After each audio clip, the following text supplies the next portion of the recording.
Stephen, will you just talk a little bit about how that, despite the frustrations of this year, this team keeps fighting? I mean, we got a whole bunch of warriors on this team, and I think we knew that. I think we knew that before the year started. I think we knew that no matter what was going to happen, we weren't going to give up, and we were going to see the game all the way through. And I think that we've done a pretty good job of that all year. We just come up on the short end of the stick a few times. Juwann, was there anything you kind of saw in the defense that allowed you to break away and get going today? They were off the whole time. You know, a lot of the time they weren't really pressing us, so we just tried to take advantage of that. You know, we worked all week on these plays, so we just try to make the most of our opportunities out there. That's all. Stephen, seemed like there was a bit of a momentum swing there with the pick six just before halftime. What did you see on that play, and how did it develop? We ran kind of like a little pick route, and I was trying to throw it to the flat, try to get him out of bounds, and I thought the guy had gotten picked, but he just played over the top of it and then jumped it and then picked it and took it to the house. So I really didn't even see him. I thought he was with the pick guy. I thought I kind of ran into each other, but made a good play.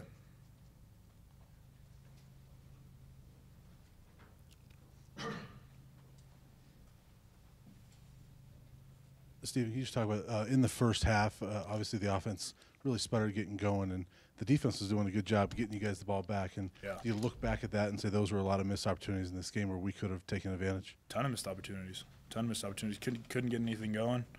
I think that their corners and their safeties and stuff were just playing all the underneath stuff because we really didn't take them deep until the second half. So I think that they're kind of waiting for all that underneath stuff that we were throwing.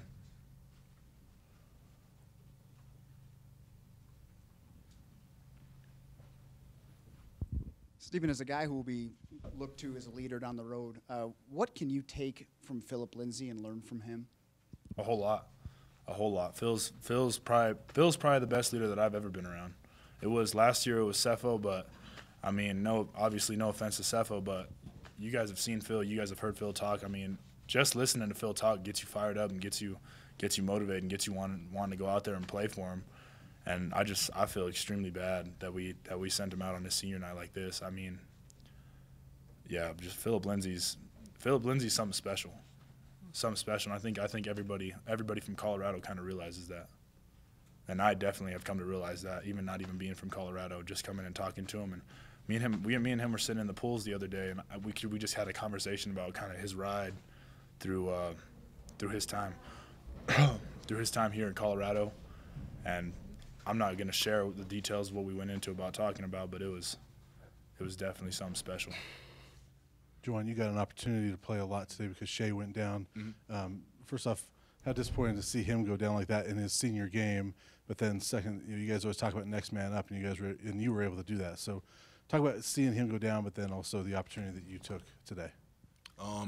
Seeing him go down was pretty sad for us. You know, he's a senior. He wanted to go out strong, so I had to do that in his honor. You know, I played for him and played for all the seniors out there. You know, they preached all week how important this game was for them. You know, not having beat SC since we started playing them, and the fact that it's their last game in Folsom, it meant a lot. And I just wanted to play out and make the most of my opportunities for the seniors. You guys showed a lot of tenacity, kind of staying in the game, not going away. How frustrating for you guys was it kind of to have it slip away there at the end? It was real frustrating. You know, we wanted this game real bad. You know, we gave out all for it. And to see it slip like that, you know, it kind of hurts. And all it does is prepare us for the future and for more to come, because we see where we lack in this game and things that we can do better, miss opportunities, and it's just more motivation. We got to pick it up from next week when we're back and just work harder. Stephen, obviously you guys understand the situation now with the Utah game deciding your bowl future. What do you anticipate this bye week being like, and what do you think is going to be the major focus? I anticipate this bye week to be a whole lot of work. We're going to come in, work every day, try to get Utah schemed up, get our game plan ready for them, and hopefully we'll be ready to go in, take it to Utah, and I mean, hopefully get a win. Steve, it seemed you were real frustrated after that delayed game penalty. What happened there?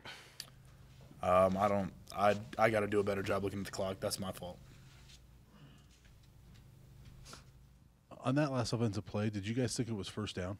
instead of fourth? I mean, I'm going to be dead honest with you. I definitely thought it was first down. I thought Jay McIntyre had got the first down when we threw it to him. And then some of the coaches were saying that they knew it was fourth down. We just were trying to crash it in there, but then USC brought a zero with zero pressure. So, I mean, smart on their part. They brought a zero and they caught us. They caught us. They knew it was fourth down. So. Question for Fo, big senior day, emotional for everybody, but seeing the guys with the 25 painted on their bicep, just the decision behind that and what it meant to kind of honor Ryan as he couldn't play today. Ryan would have definitely made plays out there. I felt like his presence was felt in every game he played in, and we definitely missed him today. Just being a senior, those emotions on Folsom for the last time, I definitely felt it in my heart to try to at least get him a win, so he could have something to hang his head proud about. But regardless, Ryan Moll has been a stud here for years, so I think he'll hang his head proud regardless.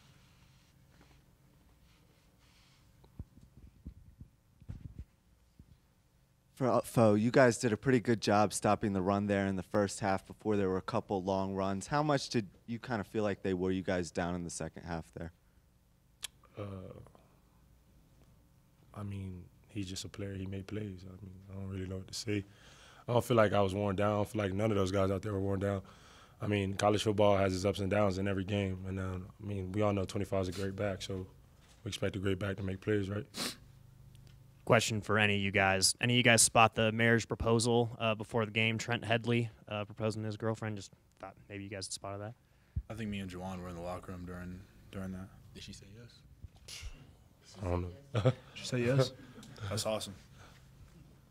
Fo, can you talk about your emotions? I mean, this is your last game, and I saw Jonathan Huckins as I was walking off. You just kind of soaking it in one last time.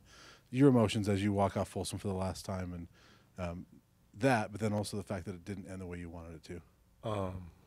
I just wish I could send out the rest of my brothers this senior class with a win. Just to lose at home on senior day is tragic.